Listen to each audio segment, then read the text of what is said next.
Hi, my name is Craig Mullins. I am the writer-director of this short film, and this is a deep dive. This little musical fanfare here was the last piece of music I wrote for the film. I'd used the children's choir in the end title, so I figured it would be a nice bookend to have it at the beginning as well. This gate ended up costing me most of my non-existent budget. We had a lot of good fortune making this film, but there's always something. I'd planned on opening the film with a crane shot, but somebody forgot to bring the jib, so we pivoted, and I actually ended up really liking this dolly shot. A little push in here. Just wanted some subtle movement to start things off. Our first bit of foreshadowing with the great getaway.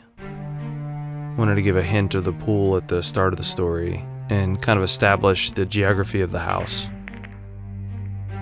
This basement scene was a full week of me as an uncredited production designer. That pool light was $25 on Facebook Marketplace. You gonna shoot or what? Quite a deal. I mean to scare you. You don't. You know, your dad was a pool shark back in the day. This pool shark dialogue is a not-so-subtle hint at Mark's fate. It's like a low-rent con artist. He'd go to a pool hall, acting like he didn't know how to play the game, rope in a few drunks, and take all their money. Our gaffer and key grip, Jeb and Seth, were generous enough to come out a few days before we shot this scene to do a pre-light. Just working the angles like the rest of us. This was definitely our most complicated lighting setup. Tell you what, though, he could be careless. It might have been his fatal flaw. Not bad.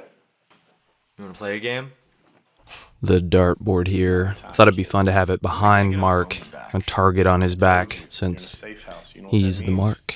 Those phones are too easy to track. Tristan does a great job selling the most unsubtle line of the film. Revenge. Okay.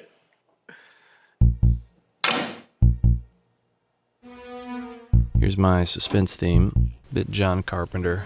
I just really wanted something with a lot of space for dialogue. And here is Allison as Bonnie. Mark? Amazing actress. This was her first film role, and I was just honored to be a part of it. Yeah. I mean, obviously I've been better.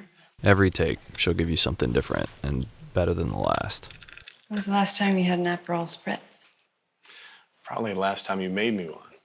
Back when you was working at Mickey's. I was kind of walking a fine line here with having her work at Mickey's, which is obviously slang for a drugged drink. It still does the trick. And her line, pick your poison. I was actually surprised that more people didn't think that was a dead giveaway.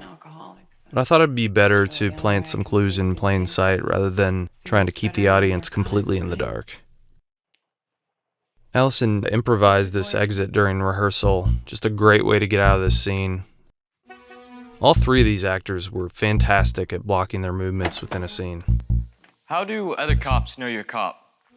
Like if you get pulled over? Well, they'd run the plates, see that I'm undercover, and let me go. In my first draft, I had Mark as more of a mob boss type role. It was my friend Jasmine who suggested, well, what if they were cops instead? And so I went home and wrote that version, and everything sort of fell into place. The next day I happened to be working with Sean on a project, and I just immediately saw him as the character of Mark. Just such a big presence on screen. I really could not have made this without him. On my last fucking nerve, kid. All the driveway stuff is a different location, because we needed it to look remote. And the brick exactly matched my parents' house where we shot the rest of the film, which was very helpful. The vase with the maze in the background. A little visual hint. What's up with the kid? There's a game afoot. Why? What happened? Is he always a fucking smartass? This painting behind Allison is another Easter egg, suggesting their getaway. Cut him a break. My biggest challenge on this film was casting the role of Bonnie. You know, you said last time you were going to get me a phone. We were down to the wire. It was a week out from filming, and a friend recommended Allison, and it was just unbelievable luck. She's a great actress, but also perfect for this role. You just got mixed up with the wrong people. The kind of people that hold a grudge. And maybe they don't want to hurt you. But are you dying to find out? Are you willing to risk your son's life?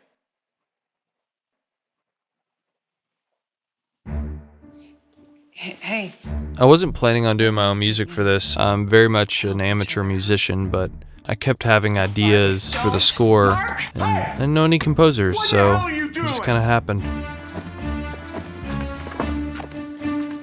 You going somewhere? It's one of the few times that we decided to go handheld with the camera. Timing the music here was difficult, but rewarding when it finally all fell into place. Second broken gate of the movie. Sorry, Mom. Now we meet the real star of the show, the solo stove. he's just a kid, Mark. Not a He's sponsor. just like his dad. And what do you mean by that?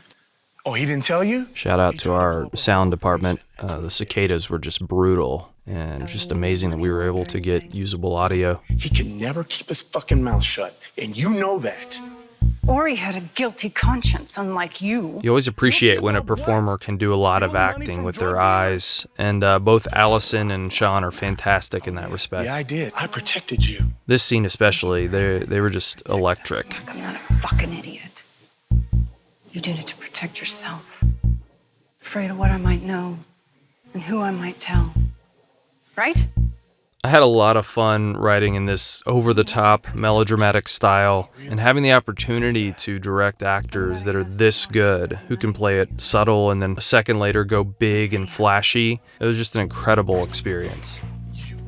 Love this whip pan gun reveal here. Emily Keenan, a hell of a camera operator. Where'd you find that? Where'd you put it? I had to kind of fight to keep the flashbacks in. By cutting them, we would save a lot of time on our shooting schedule, but I really felt like the audience would want to see them coming up with their plan. That was part of the fun of the story to me. So I told Mark, our DP, that I couldn't cut the flashbacks, but we could shoot them quick and dirty.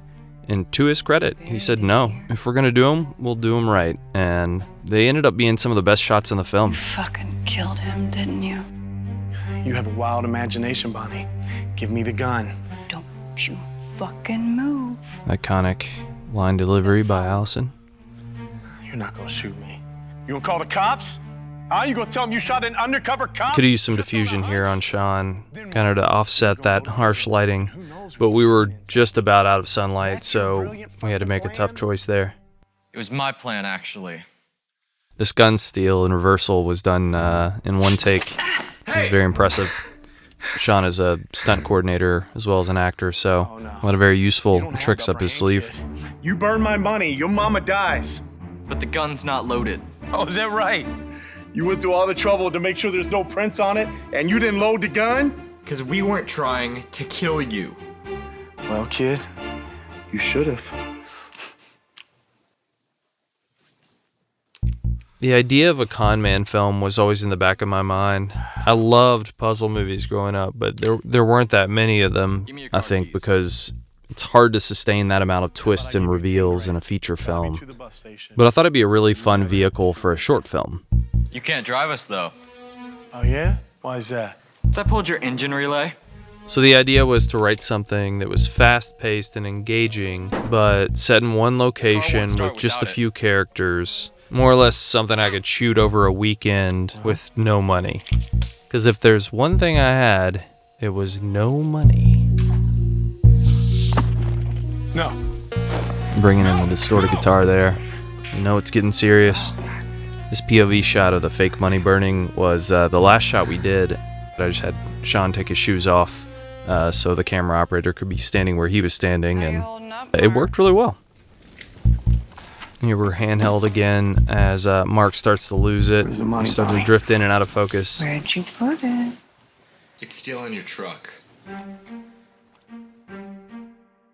I figured you wouldn't notice if I used one of the other bags you kept in the cellar. The fake money. Another fun, time-consuming project for me. And then on the day, Vin, our prop master, and our second AD, Adele, cut up a bunch more, and I just asked them to put aside the ones that had some irony to them. Or maybe you're just not that bright. What's happening? We found your gun. I thought this was a great performance by Tristan. Now they'll have proof. it was you. He'd done some acting and theater before this, but I was impressed by how seamlessly he was able to transition into film acting, which takes a different set of skills. This killer look here by Or Allison. did I put propofol in there? I was so happy it was in focus. So whatever you Credits had to Kennedy, hidden our away B in your cam bottle operator, of for this vodka. shot, and Chris Wright pulling Seemed focus. like a pretty powerful I'd sedative. planned this culmination here in the writing, obviously, but the intercutting of these flashbacks worked better than I could have ever imagined. Because a bartender never forgets. You hated straws. This part of the score was fun to do. I slowed down the suspense theme and brought in the action theme at double speed. For Mark's last stand here. Bitch. One of the best parts of making this film was getting to collaborate with Mark Maley, our cinematographer. I think we did 80 setups over 2 days, which is insane. And he was able to create some really beautiful images in the precious little time we had to film this. I don't have a lot of regrets about this project. I'm really proud of it, but we kind of ran out of time here to get a close-up of Allison. It's always a good idea to have a close-up on Allison. I just want to thank Sean again. He was so dedicated to the project. I can't thank him enough for coming on board, and his performance and helping to supervise the stunts. A great talent and an even greater floating corpse.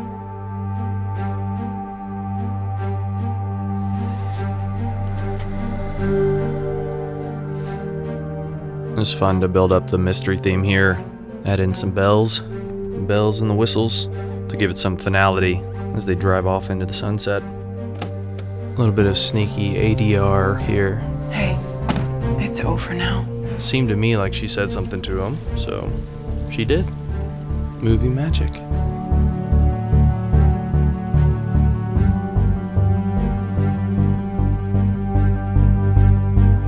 I asked Kyle Dillard, our boom operator, if he'd bring his drone to set.